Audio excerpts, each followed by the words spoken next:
Assalamualaikum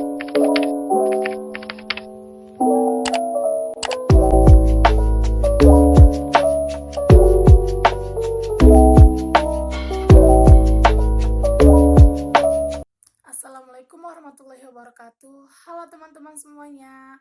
Perkenalkan, nama saya Tasyara Datul Jannah dengan NIM 2622088. Saya berasal dari Universitas Sehem Jamil Jami Bukit Tinggi, Fakultas Tarbiyah dan Ilmu Keguruan, jurusan Pembinaan Konseling. Di sini saya akan memaparkan tentang 6 teori konseling karir. Teori yang pertama itu adalah teori tren faktor. Teori tren faktor adalah pandangan yang mengatakan bahwa kepribadian seseorang dapat dilukiskan dengan mengidentifikasikan jumlah ciri.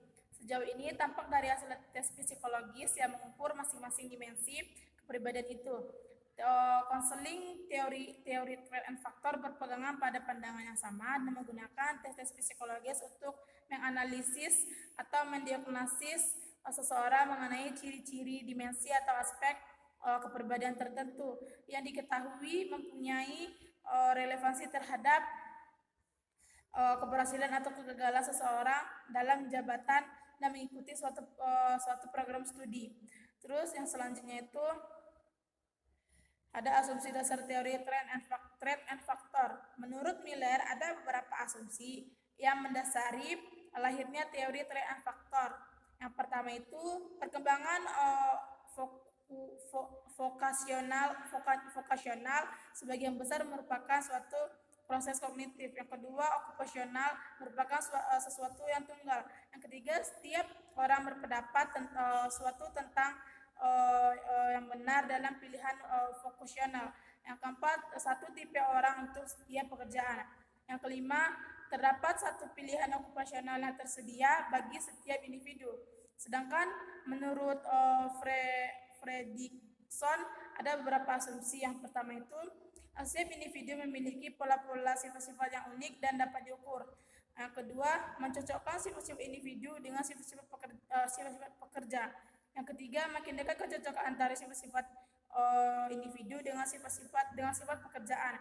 Yang keempat itu makin dekat kecocokan antara sifat-sifat individu dan sifat-sifat persyaratan pekerjaan.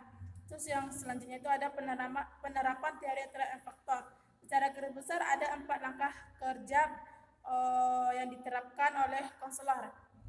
Yang pertama itu teori trait and faktor mengenal klien. Yang kedua mengadakan peninjauan terhadap pekerjaan yang ada. Yang ketiga mencocokkan potensi. Yang keempat melakukan konseling dengan klien dan selanjutnya itu ada keunggulan dan kelemahan teori trait and faktor. Keunggulan teori and faktor ini yang pertama, klien dapat data yang valid dan akurat tentang dirinya.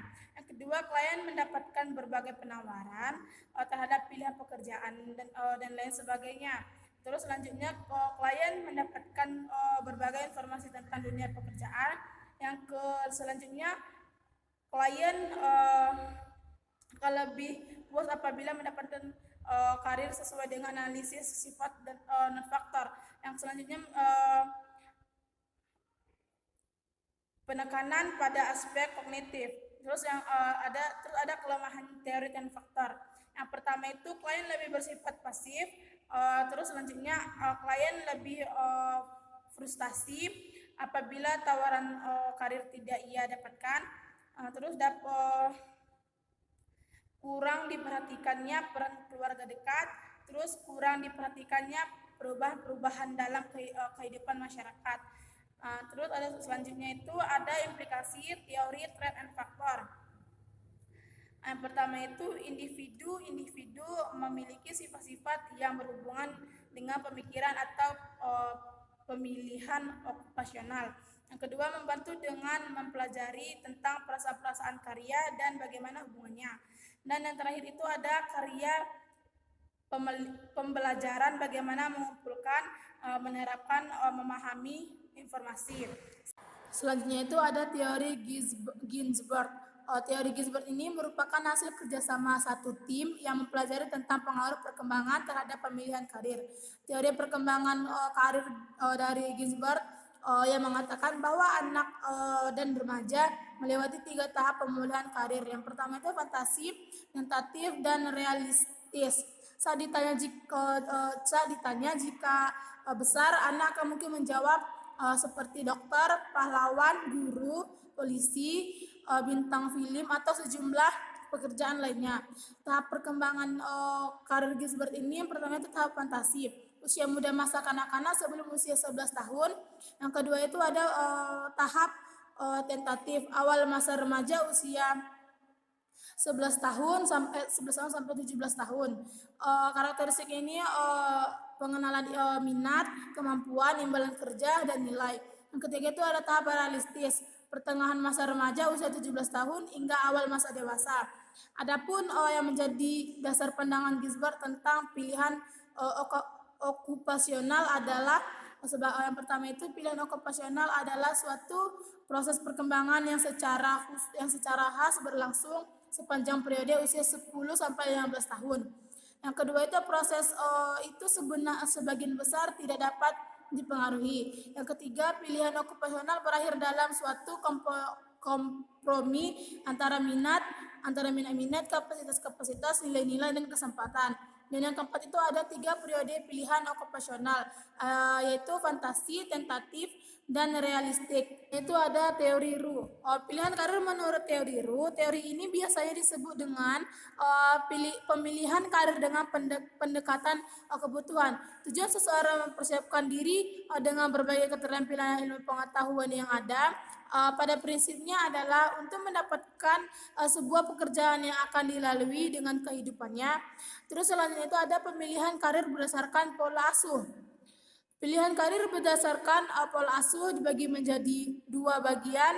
Yang pertama itu pola asuh hangat dan penuh kasih sayang, kategori pekerjaan person oriented, pekerjaan yang dapat dilalui jasa kontrak bisnis dan hiburan. Yang kedua itu ada pola asuh dingin dan acuh tak acuh, kategori pekerjaan dan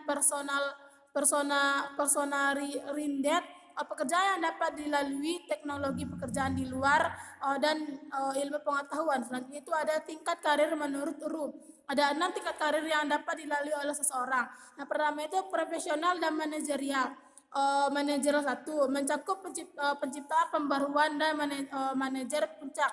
Yang kedua itu profesional dan manajerial 2, atau otonomi, tanggung jawab lebih sempit, penafsiran kebijakan. Yang ketiga itu keterampilan pekerjaan yang mempersyaratkan pendidikan, pelatihan, keterampilan, dan pengalaman khusus. Yang keempat itu semi profesional dan usaha kecil, tanggung jawab rendah, penataan kebijaksanaan hanya untuk diri sendiri, berpendidikan menengah atas umum, dan teknologi kejuruan. Yang kelima itu setengah keterampilan pekerjaan yang menghendaki pendidikan dan pelatihan tingkat yang agak kurang, otonomi dan inisiatif jauh kurang dituntut. Yang keenam itu tingkat keterampilan. Pekerjaan tingkat ini tidak mempersyaratkan pendidikan atau pelatihan khusus. Pekerjaan bersifat repetitif. Selanjutnya itu ada implikasi dalam konseling. Pertama itu untuk menjelaskan pemanfaatan dalam konseling. Ru menjelaskan beberapa implikasi yang timbul dalam perspektif. Yang pertama itu karena atmosfer rumah tangga yang sifat membantunya tua, penting bekerjalah dengan orang-orang tua untuk membantunya memahami perannya dalam perkembangan karir anak-anak. Yang kedua itu karena pilihan-pilihan karir tanpa memiliki kesedikitannya, sebagian produk dari sosialisasi, bantu individu untuk memahami bagian di mana sosialisasi memahami peran dan bagaimana. Selanjutnya itu ketiga karena atmosfer rumah tangga dan sikap-sikap orang tua memainkan peran dalam menanam stereotip jenis kelamin, bantulah orang-orang tua dan orang-orang muda memahami nilai-nilainya dan tampak okupasional di masa depan. Selanjutnya itu ada teori yang keempat, yaitu teori Donald Super. Teori yang dikembangkan pada Donald Super menyatakan bahwa karir yang akan dilalui oleh seseorang dipengaruhi oleh beberapa faktor. Faktor yang pertama itu faktor yang terdapat pada diri individu sendiri, berkaitan dengan bakat, minat, kemampuan, sikap, kemampuan intelektual, dan berbagai potensi diri lainnya. Kedua itu faktor yang berada dari luar diri individu, antaranya taraf kehidupan sosial ekonomi keluarga, tuntutan lingkungan setempat, budaya yang berkembang, kesempatan atau peluang kerja tersedia. Tahap perkembangan menurut Donald Super itu yang pertama fase pertumbuhan, terhitung semenjak anak lahir sampai usia lebih kurang 15 tahun. Selanjutnya itu ada fase ekspresi dari usia 15 tahun sampai 44 tahun. Yang ketiga itu fase pembatasan dari usia 25 tahun sampai 44 tahun. Yang keempat itu fase pembinaan dari usia 45 tahun sampai 64 tahun. Yang terakhir itu ada fase kepemunduran dari usia 65 tahun ke atas, di mana orang-orang memasuki masa pensiun dan harus menemukan pola hidup baru sesudah melepas jabatannya. Kelima yaitu teori Holland. Menurut Holland, kepribadian seseorang merupakan hasil dari keturunan dan pengaruh lingkungan. Selanjutnya berkaitan dengan minat terhadap sebuah pekerjaan atau karir yang dimiliki oleh seseorang. Menurut Holland merupakan kompromi atau perkawinan antara karakteristik kepribadian seseorang dengan kesepakatan yang diberikan lingkungan.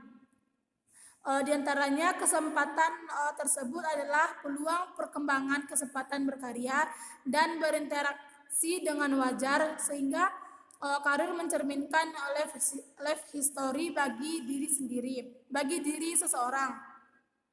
Menurut Holland dideskripsikan sebagai struktur interaktif karena menghubungkan secara tegas antara karakteristik kepribadian dengan jenis pekerjaan. Holland mengajukan struktural interaksi dalam beberapa tema umum, yaitu pilihan pekerjaan adalah ekspresi dari kepribadian yang acak, meskipun ketidaksengajaan juga bermain peran. Yang kedua itu ada anggota dari sebuah kelompok pekerjaan memiliki persamaan kepribadian dan persamaan histori perkembangan individu. Selanjutnya itu ada pilihan karir menurut Holland. Menurut Holland, pilihan karir ialah suatu ekspresi atau suatu perluasan kepribadian dalam dunia kerja yang diikuti oleh identifikasi berikutnya dengan stereotip pekerjaan yang spesifik. Perbandingan antara diri dengan perspektif terhadap suatu pekerjaan atau penolakan adalah penentuan utama dalam pilihan karir. Kesesuaian antara tujuan diri seseorang dengan penempatan pemilihan karir ialah berhubungan dengan model gaya pribadi. Yang ketiga itu tipe-tipe kepribadian dan lingkungan okupasional menurut Holland. Yang pertama itu realistis. Individu biasanya memiliki fisik yang kuat. Yang kedua investigatif. Individu berorientasi pada konsep dan teori. Yang ketiga individu seringkali memiliki keterampilan. Yang keempat pengusaha individu menggunakan kemampuan verbal yang keperluannya untuk mengarahkan orang lain. Selanjutnya itu ada teori terakhir, yaitu teori Grombold. Teori belajar sosial dari Bandura ini didasarkan pada konsep yang saling menentukan dan pengaruh diri atau berpikir. Yang pertama itu determinis reciprocal, menjelaskan bahwa tingkah laku manusia dalam bentuk interaksi timbal balik dan terus menerus. Yang kedua reinforcement, Bandura memandang teori Skinner dan Hull terlalu tergantung pada reinforcement. Yang ketiga itu kognisi dan regulasi. Konsep ini mengatakan bahwa individu memiliki kemampuan untuk mengatur diri sendiri. Faktor-faktor yang mempengaruhi proses perkembangan karir Grombold yang pertama itu faktor warisan genetik dan kemampuan khusus. Yang kedua itu faktor kondisi dan peristiwa lingkungan. Yang keempat faktor pengalaman kerja. Yang keempat keterampilan pendekatan tugas. Terus selanjutnya itu ada pengaruh pengalaman belajar terhadap pemilihan karir. Yang pertama itu atribut pembacaan seperti ras, gender, keterampilan. Yang kedua itu kondisi lingkungan sosial seperti kehidupan sosial dan pengalaman individu dalam kerja. Yang ketiga itu pengalaman belajar di masa lalu. Yang keempat, skill pendekatan tugas berkaitan dengan skill individu dalam melaksanakan tugas baru. Nah, itu dia tentang pemaparan yang dapat saya sampaikan. Mohon maaf jika ada kata-kata saya yang kurang mengenakan atau kurang bagus. Saya tutup dengan Assalamualaikum warahmatullahi wabarakatuh. Audio Jungle.